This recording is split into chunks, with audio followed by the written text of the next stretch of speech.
జీవితమంటే కల కాదు, అది కవులు రచించే కథ కాదు.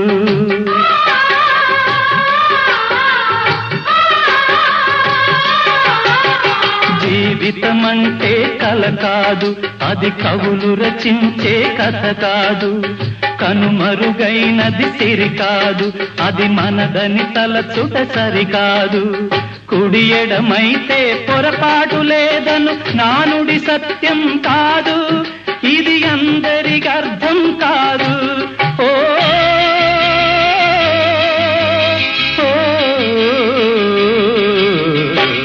వేగు చుక్క మొలిచింది, వేకువ పొడ చూపింది, తూరుపు తెల్లవారక ముందే కాలం మాటేసింది, నా కళ్ళను కాటేసింది, కాలం మాటేసింది.